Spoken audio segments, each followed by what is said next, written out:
How to upload videos on Google Drive on Android.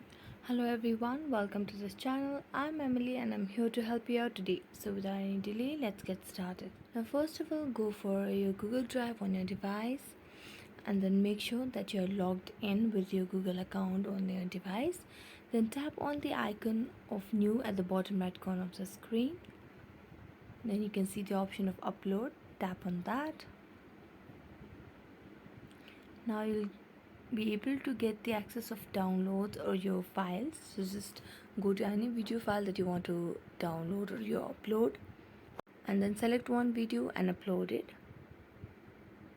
Wait until the video gets uploaded. After that, check on home icon at the bottom left corner of the screen and there you go.